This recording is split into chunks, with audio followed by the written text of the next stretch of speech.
Daily Broadside, day 583.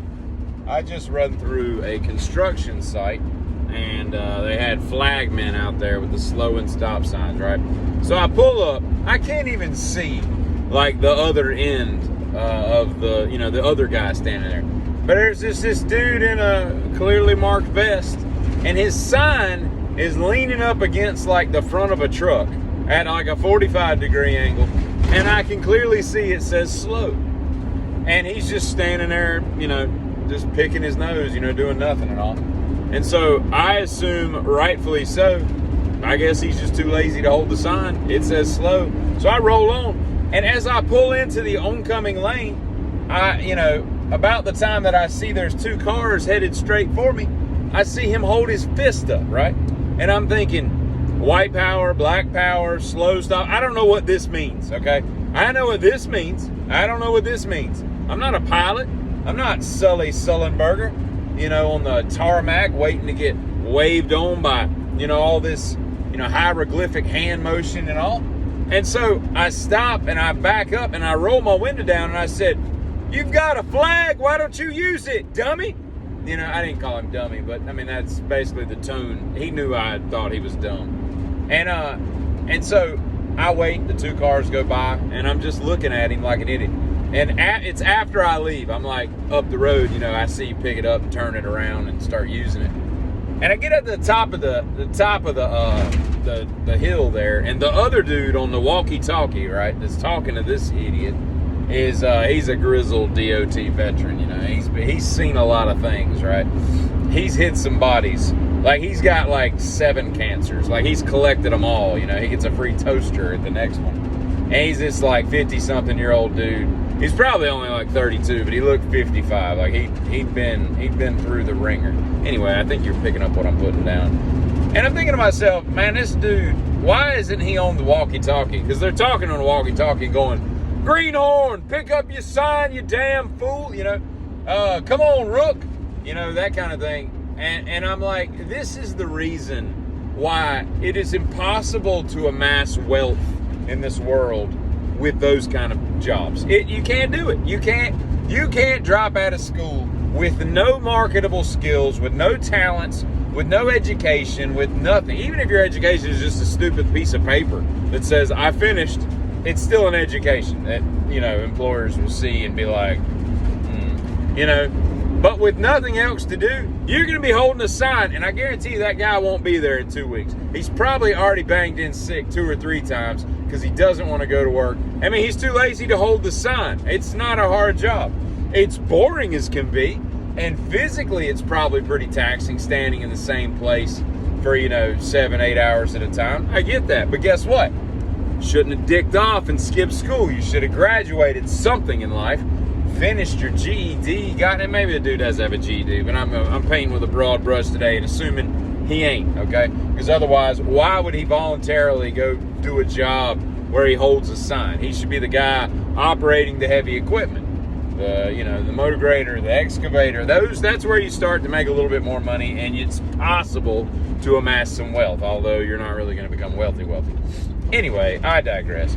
Let me ring in on the controversy from, 2-3 weeks ago with this Matt Rife thing. I gotta say, man, I watched it. I watched his little special just because I'd seen his crowd work, and it was okay. If you want crowd work, Andrew Schultz is the GOAT. He's the best that's ever done it. He's amazing. He's amazing. Tim Dillon is really good. Dave, what's the guy that stays up all night? I got Chappelle in my head, that's not right. Dave, pisses me off when I forget things. Anyway, the guy that did the greatest show on Comedy Central that was ever on Comedy Central, where he's David Tell. Anyway, they're good. But Andrew Schultz, that's where it's at. So I watched this show, and I'm not offended by anything a comedian has said. I love stand-up comedy. I've seen them all, right?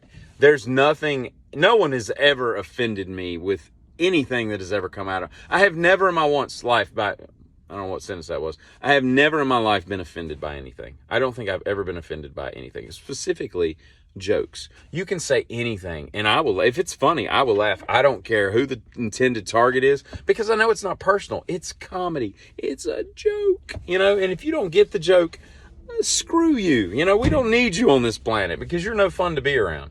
Yeah, freaking just piss on parades, and I hate a parade, so don't get me started on that. But listen, so I watched the show, and he's just not funny. He's not funny at all. His jokes just drag on, and then when the punchline finally gets there, you're like, I saw that like 20 minutes ago. Like, you see where the joke's going, and even when it gets there and it's what you predicted, it's just not even funny the way he says it.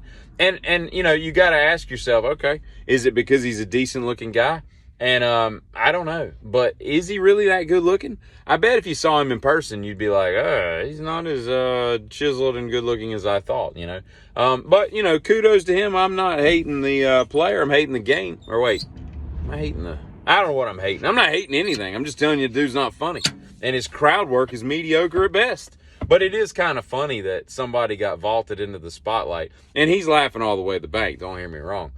So he doesn't really care who he offends. And probably, the thing where he linked to the, I don't know what it was, the helmet that kids wear when I don't know what it was, like a disabled helmet or something. I don't know. Anyway, the fact that he's doubling down on stuff like that just tells me that he's going to try to ride the wave of pissing people off even more, and go that way. Whatever, man. You're not funny, so you might as well get rich off of not being funny. It's kind of funny. Of course, I don't think that puppet guy is funny at all. It's talent, don't get me wrong. And he's got a weird car collection.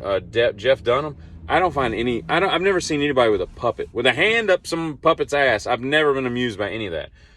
It just doesn't make me laugh. I'm impressed by the fact that ventriloquism, not that they can, I could sit here and I could talk like this as long as I don't say the letter B. When you say letter B's, there's certain letters you just have to avoid, but it's not that hard to talk out of the side of your mouth. The trick is practicing and making it flow smoothly where you're back and forth and your banter. That's impressive, But then again, well, it's 30 minutes. And really, impressionists aren't that funny. Who's the guy that does like John Madden? I think he was on Mad TV or whatever. The kind of chubby guy that does. He does the great voices, right?